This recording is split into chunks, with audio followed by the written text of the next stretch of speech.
Shalom. First and foremost, I want to give all praises, honor, and glory to Yahweh, Bahasham, Yahweh Shai, Bahasham, Racha Kodash. Double honors to the elders and the apostles of Great Millstone, and peace and blessings to the elect. And in this video, I wanted to deal with this article here. I'm always dealing with articles, but I mean, we're in those times, right? So, and this is, in light of the whole Iran-Israel situation, okay, as the war drums are starting to beat louder and louder. Now they're saying that the U.S. is deploying, submarines and, basically sending defense over there. Okay, and just as they did with Russia and Ukraine, saying, oh, Russia is going to invade Ukraine on Wednesday, on Monday, in 24 hours, in 32 hours. It's basically what they're doing over here. How they know that, I don't know, but we'll see what happens, right? So the headline here reads from ZeroHedge.com, Israel says Iran poised for major retaliation. U.S. deploys sub-Hurries carrier group. Now, based on what happens, this could definitely, at least is looking to be a very major, escalation, okay, especially in that region, as we know. Right, we know that this is the situation between Israel and Iran is nothing new. Okay, it's something that has been long coming. Anyway, it says here, and it's also biblical prophecy, right? So it says, in a significant shift in its recent assessment of Iran's intentions, Israeli intelligence reportedly now believes that Iran is preparing a major strike on Israel after all, and that it will happen in the next few days. This comes after Israel had concluded that international pressure and U.S. saber-rattling had persuaded Iran to leave it to Lebanese militant group Hezbollah to strike Israel for blowing up Hamas political leader Ismail Haniyeh in Tehran on July 31st. Now, what kind of shit is that, right? You going to do something like that, and then you're going to expect that they're just going to let it go, right? Because of what? Now, keep in mind, right, that when the U.S., this was when Trump was president, when they ordered that strike, that assassination of Qasem Soleimani, Iran didn't retaliate on that level immediately, but they haven't let that go. That's one thing about the Elamites, okay? You call them like the Asian Persians. They're not just going to let things go. When you actually, an example is when you read in history about the Ionian Revolt, right? When you go back and you read about the Ionian Revolt, I believe, if my memory serves me right, you had when the Persians were in power, they had what they called satraps, right? And they basically placed these satraps or tyrants or whatnot over certain regions. Like today, you have mayors and governors and whatnot. Anyway, stop. Anyway, what happened was you had this one guy, forget his name, but I think it started with a G. But what he ended up doing was he had he was tasked, I think he was a Greek that was set up over the Greeks because the Persians had rule over the Greeks as well. And so,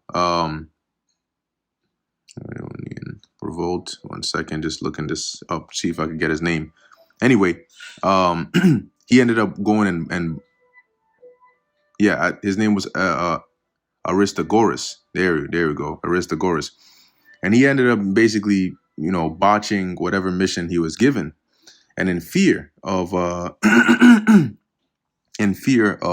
basically losing his position and all of that, he ended up stirring up and inciting a rebellion against the Persians. Now, this rebellion went on to the point where, they rebelled. They ended up, ultimately, I think they burnt down one of the capital cities of Persia at the time, and they had help from I think it was Etruria, Athens, and the Spartans. Guess what? After the Persians finally put that down, they finally, quelled that revolt. Darius, or I think it was Darius, or whoever the Persian king at the time was, I believe it was Darius. He saw revenge. All right, he wasn't okay with that. All right, he said, "Look, we're gonna make sure we put these people down, and then go and punish anybody else that decided to aid in this revolt." Okay, which ended up leading into the Greco Persian wars, where you had the first Persian invasion of Greece, leading up to the second Persian invasion of Greece, with the where the movie 300 is inspired by, right? The Battle of Thermopylae. Anyway, the point being, they don't let these, because they were Persians. They don't just let things go. You don't just come and get at them and then think they're just gonna let it go. Okay, so history even shows you that. And so going back to the article here, it says here, Israeli defense minister. And the thing is, especially in places like America, a lot of people are impulsive, right? So you get hit immediately, you're trying to hit back, and people act before they think. Now, it's not that way in every part of the world. There are actually places where, yeah, people will retaliate, but it might not be right away. Okay, they might actually strategize and think, and it may be a year or two and some change, but eventually they're going to get you back, especially when your guard starts to go down, or when you think that they just let it go. So it's not everywhere that just because they don't retaliate right away, it means that nothing is going to happen. All right. Anyway, it says here, Israeli Defense Minister Yoav Gallant shared his country's latest assessment with U.S. Secretary of Defense Lloyd Austin in a Sunday conversation, Axios reported, telling Austin that Iranian actions signified the country is readying a major strike. Also on Sun, so that's probably how they're throwing their estimates, right? They're looking at what they're doing, how they're clearing up their airspace, mobilizing this, requesting, artillery from Russia, and then they're guesstimating maybe within the next day or whatnot they're gonna do something. Well, let's see. Let's see. Maybe they will do something, and maybe it will escalate things into a regional war. Maybe they do something, Israel retaliates, and then it gets completely out of hand. One example is like somebody slaps somebody, right? Then the other person slaps them back. Then the person pulls out a knife. Now things have gotten real serious. Then the other person pulls out a gun. Now there's now you need a SWAT team. You know what I'm saying? Like as things escalate, it gets past the point of, okay, just let the teachers and the staff try to break it up. Now this is a bigger problem. And that's sort of what you're seeing here. But eventually we're gonna hit that boiling point, right? And then it kind of looks like we're there, but we have to see. Anyway, also on Sunday, Gallant told an Israeli Defense Forces unit that Iran and Hezbollah are threatening to harm us in a way they haven't done in the past. Israeli intelligence's seesawing assessment reflects an ongoing debate inside the Iranian government. The Iranian Revolutionary Guard Corps is pushing for a more severe and broader response than Iran's April 13th attack on Israel.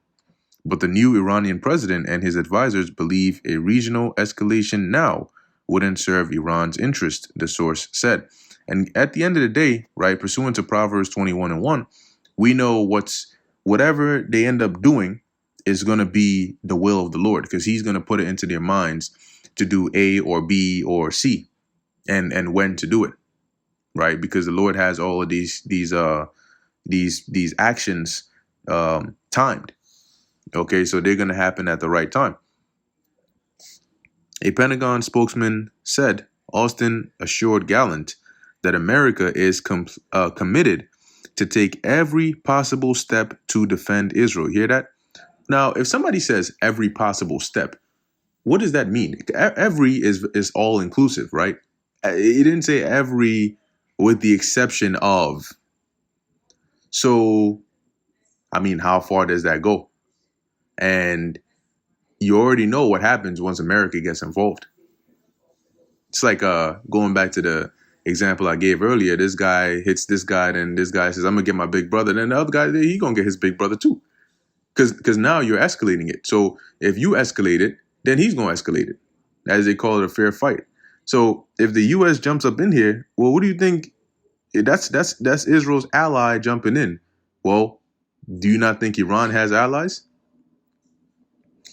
And noted the strengthening of U.S. military force posture and capabilities throughout the Middle East in light of escalating regional tensions. Now, something to keep in mind is, like we said, or like we've been saying, this is all, it's like a accelerate, brake, accelerate, brake, accelerate, brake, and it's happening like that for a reason, right? The Lord is not going to have this go full force right away because there's still things that need to happen before, this war goes full on nuclear. Okay. But you have this like escalate, de-escalate, escalate, de-escalate. And each time is worse than the first. Eventually, when you have situations like that, there will come a day where it gets escalated to a point where it cannot be de-escalated. The strengthening of the U.S. Force posture included the deployment of the USS George guided missile submarine to the Central Command Theater, armed with up to 154 Tomahawk land attack cruise missiles. The Kings Bay, Georgia-based vessel recently completed joint training exercises in the Mediterranean with Force Recon Marines and Special Operations Forces, including units from the UK, Norway, and Italy. Austin also ordered the USS Abraham Lincoln Carrier Strike Group, already steaming to the conflict zone, laden with F-35C and F-A-18 fighters, to accelerate its transit, the Pentagon said. So they're pretty much there. It's like everybody drawing their guns. But once again, this is still just the beginning.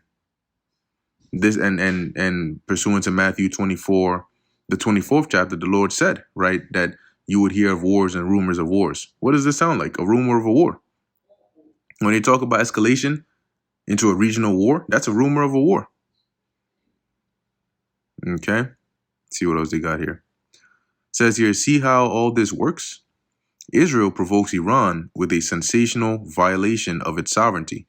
And then the U.S. government spends untold billions of dollars to protect Israel from the ensuing response, while putting in harm's way service members who've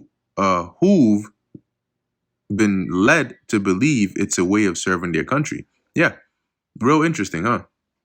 So they make it seem like they're not against what Israel is doing over there in the East, but in the second any slight thing happens, look at the efforts they're going to defend them. I mean, given, right? It's nothing new to us. If you sense a pattern, it's because the same scenario unfolded a few months ago when Israel bombed an Iranian diplomatic facility in Syria. When Iran struck back, U.S. forces intervened to destroy the incoming projectiles. Without breaking down costs by country, analysts estimated Iran's April strike cost only $80 to $100 million, while the defense mounted by the U.S., Israel, and its allies cost around $1 billion. At least you know where your tax money is going. Anyway, let's get this real quick. This is the book of Psalms, chapter 119, verse 126.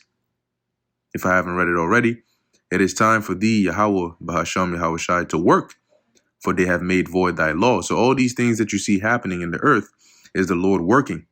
Okay, he's putting his angels to work, working on the minds of these different rulers, working on all forms of things to bring this script to life, right, to come to pass.